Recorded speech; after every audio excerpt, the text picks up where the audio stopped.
Mapagpalang araw, gabi. Anong oras niyo mapapanood itong video na to? Papasok na uli guys, Tomodachi sa trabaho. At ayan, nakikita niyo yung mga bata guys. Ganyan ang mga bata rito. Ganyan mga bata rito sa Japan pagpapasok sa school.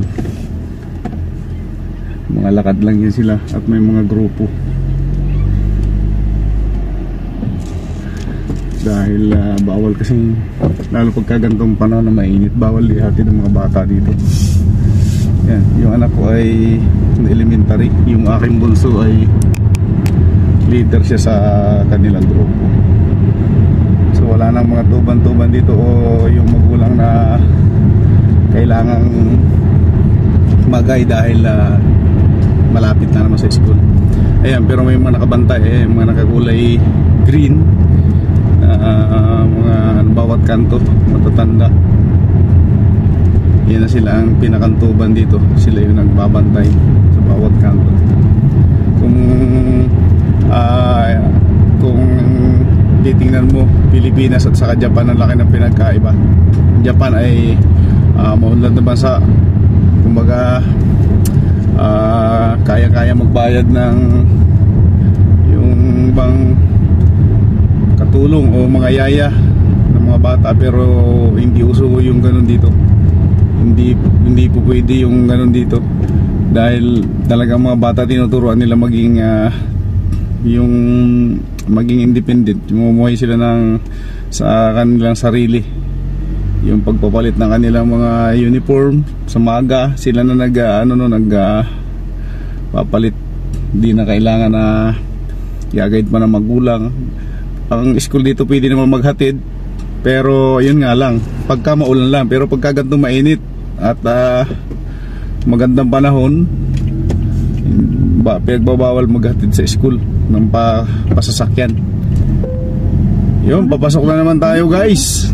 Itong tingnan nyo dito sa Japan, talagang priority yung mga tatawi dito sa mga pedestrian.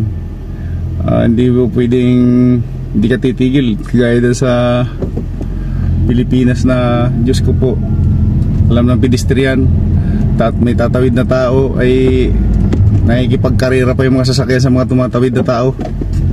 Dito hindi mo pwede yun, yari kayo sa pulis. Dapat yun may apply dyan, bigyan ng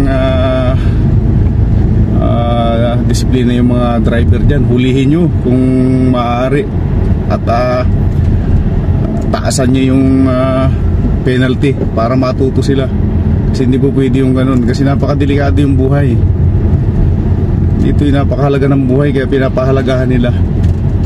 Dami yung mga bata rito ayan, hindi sila, ayan, papasok sila sa school, mga lakad lang talaga. Hindi yung walang mga tricycle dito, walang jeep, kaya kumbaga natututo sila.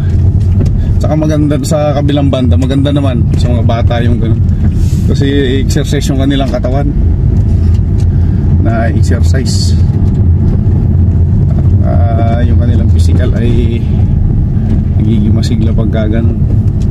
May dadaanan tayo dito na sasabay sa trabaho.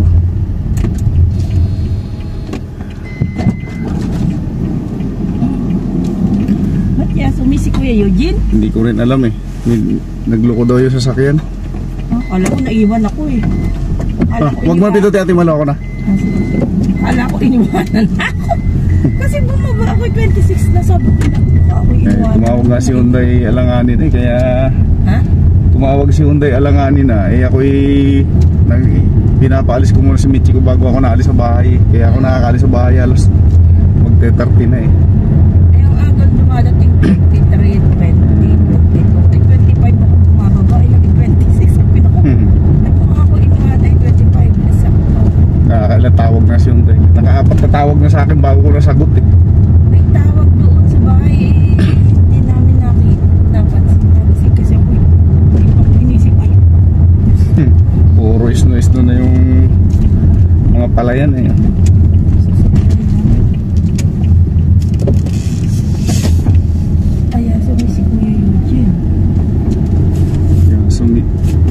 doon ay trouble daw yung sasakyan eh.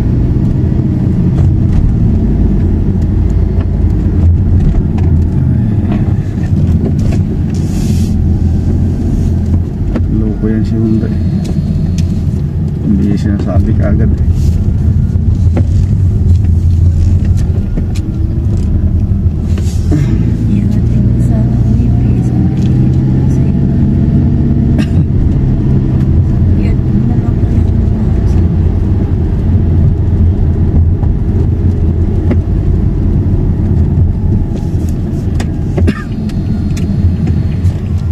Ayun si Hyundai yata yun eh.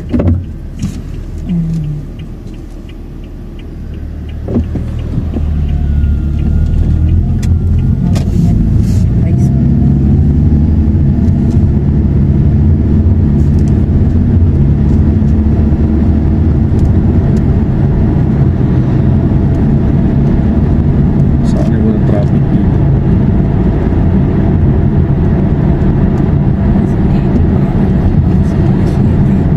Oo, maaga yan.